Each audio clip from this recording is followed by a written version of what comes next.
તો બધા જ પ્રકારના જોઈએ ત્યાર પછી બધા જ પ્રકારના શાકભાજી ખાવા જોઈએ.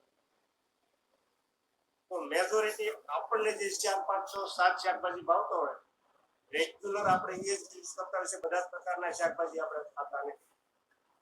ત્યાર પછી બધા જ પ્રકારના ફ્રૂટ ખાવા જોઈએ. અને વિશ્વની અંદર ભારત જ એક એવો દેશ છે કે એની અંદર 6 ઋતુ છે.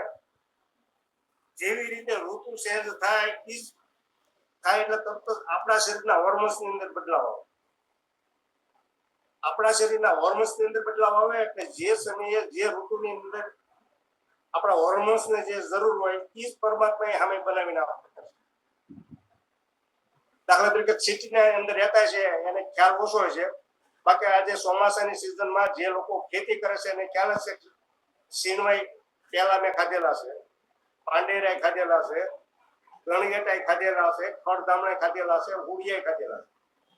જે હું નામ બોલું છું ને મેં મારા બાળપણની અંદર ખાધેલા છે. આજે એ વસ્તુનું નામ સંપૂર્ણ ભૂસાઈ ગયા.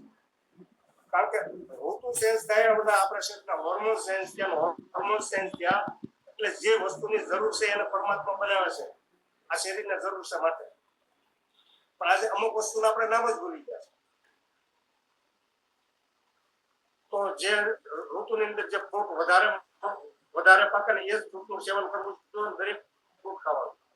ત્યાર પછી બધા જ કરોડના શાકભાજી અને બધા જ કરોડના ફ્રૂટ ખાવાનું. અને ફ્રૂટની અંદર વધારેમાં વધારે વિટામિન અને મિનરલ્સ એની સાલ ઉપર છે. સાંભળી તો મેજોરિટી આપણે થોડાક હાઈ લેવલ ઉપર જતા રહ્યા એટલે એની સાલ ઉતારીને ખાઈ.